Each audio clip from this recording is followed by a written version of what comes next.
Hi, I'm Rachel. I'm going to be talking about the history of medieval psychodrama, and I am qualified to speak on this topic because I am a theater major. And my fellow theater major here and I have come forth from the wild to bring you this message. So, I grew up in a church that endorsed the arts, and I grew up doing skits and plays and musicals, and it was really wonderful to have that experience and to grow in confidence and learn how to relate to people and in the end give them a message that would build them up. And so I thought it was really fantastic that the church was a safe place to learn the arts. But in the early days, drum faced many challenges before it took root in the church. So we'll take a look at the development history of psychodrama stories, and staging techniques. But first, how the church adopted theater in the first place. When the Roman Empire fell, the people were scattered and they formed nomadic bands, and traveling performers came out of that, and they believed in the pagan gods, so they would perform their ceremonies and sacrifices to pagan gods. And so then the Catholic Church rose up, and it decided that its mission was to snuff out all the drama that was happening in England because it was sinful. But drama people are very hard to snuff out, and they changed their tactic to convert them instead, and then they adopted some of their techniques in order to illustrate biblical stories instead. So that turned into liturgical drama, where the priests would have chants of, they would say something, then the congregation would say something, but it got longer and longer and more elaborate so that it actually turned into stories. And according to Scott Robinson, who's a teacher at Central Washington University, in 2010, he said, with the formation of guilds, the growth of towns, and a decline in feudalism, theater had great opportunities to flower. Between the years 1200 and 1300, vernacular plays took over the #1 spot previously taken by liturgical plays. So vernacular plays were those that were given in the people's language, and liturgical plays started out in Latin, which was not the people's regular language. And so we're going to take a look at the first liturgical drama that scholars know about, and this has to do with Easter, which was the most common theme. So the angels come out and they say, "Whom seek ye in the tomb, O Christians?" And the three Marys say, "Jesus of Nazareth, the crucified, O heavenly beings." And the angels say, "He's not here. He's risen, as he foretold. Go and announce that he is risen from the tomb." So this was very short, but a chant that people would do to commemorate this holiday, but it became really large so that you would actually start to have fly systems so that the angels would rise up into the air, and then the Marys would come to the tomb, which actually had a set now, and then they would go and tell the apostles about what they saw, and then the security guards who fell asleep on the job would go running to Pilate, and they would say, "Oh no, Jesus has risen, what do we do?" And they said, "We're going to give you money, and you're not going to tell anyone, that's what we're going to do." And so it became this huge story that happened every Easter. That was really popular. Next slide. And this was from 1925.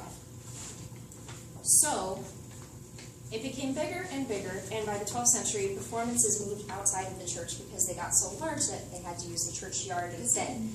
This is a picture of a modern version of the York cycle. So psychodramas got the name from, so it was like a band tour where it started in York, that's where it was produced, and then they would go around and perform city to city, and then they would end in York, and that was the end of the York cycle. So the people in the yellow trench coats are angels, and so they performed it in this wonderful place, and I thought it was really incredible. We're going to look at a video of a trailer for that performance in a little bit. And so then by the 14th century, they were performing these long vernacular, which was the language of the people, plays. So the next big thing that happened was the Feast of Corpus Christi, which in Latin means the body of Christ. And so this commemorates the Last Supper, where Christ passes around the bread and he says, "Take and eat, for this is my body." And then he passes around the wine and says, "Take and drink, for this is my blood." And so that is Christ saying that you have to partake of me in order to be with me. And this was huge because the Catholic Church was very into sacraments, And it was also huge because it was the turning point of the law being shattered and everyone's allowed into heaven now. And so this was a huge deal, and they employed guilds, which were bands of artisans and craftsmen, in order to put on all of this. So the woodworkers would form the platforms and the walls, and then the metal workers would make the frames, and then the playwrights would make it interesting for people to listen to. And with the Feast of Corpus Christi, they employed the pagans to come help them out so that they were reaching even more lost souls, which was a pretty great trick.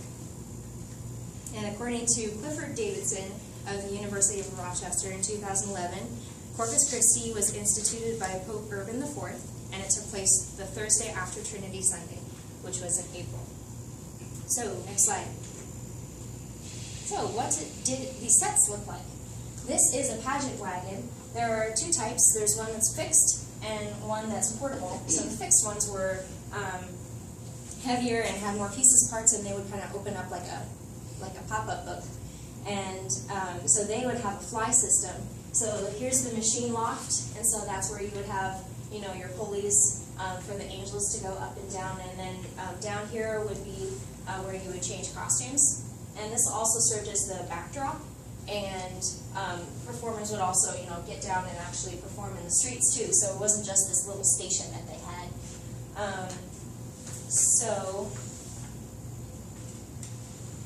these grew bigger when the plays grew more in depth, and so then they became mansions for big things like the Feast of Corpus Christi. And so you would line all of them up, and you would go to this one to see the story of Cain and Abel, and then you would go to this one to see Noah's flood. So next slide. And then they would be lined up like this, or for really big plays, this would be the whole set for one play, and then in intermission, they would swap these around to make it a little different. And then staging convention of the times was stage right, which was this direction, was always heaven. And so they would have angels, and God would be seated on the throne, and they would have really elaborate gold embellishments, and it was made to be as pleasing as possible to draw people in. And then on stage left, there was the mouth of hell, which was a huge monster opening its jaws to take you in, and it was really scary. They specifically tried to make it look absolutely horrifying so that you never wanted to go there. And so this was special effects. They had trap doors for people to disappear, and they had pyrotechnics, and they could have rain for up to 7 minutes because they would have huge water barrels up above, and they would sprinkle out rain on the set. And this all served to make it really exciting and involving, because just reading something is very different from actually seeing it happen, and it's really incredible what magic happens on stage when you see everything together and it's a story instead of just reading text. So let's go to the video of the York Mystery Play that was put on in 2012.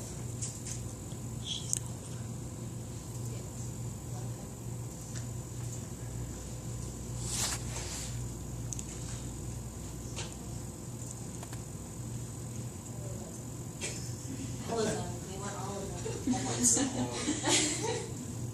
So go to the 1 minute mark. And stop it.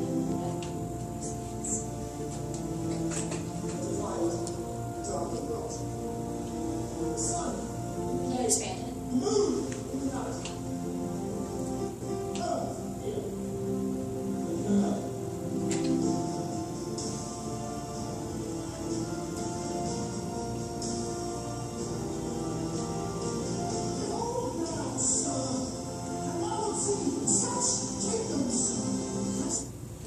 So that's a little snippet of it. This got me so excited. This is why I chose this topic in the first place, seeing how powerful it is and what it can be. So that was really incredible. So it's part of my dream to do this.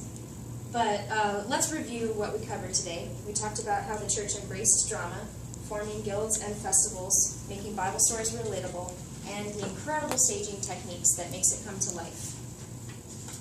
It inspires me that the Catholic Church was able to reach so vast an audience by dramatizing the gospel. The church exemplified Christian standards and glorified the Creator of the lost souls they aspired to reach. It would be interesting to see the effect on our generation if our modern churches would do the same.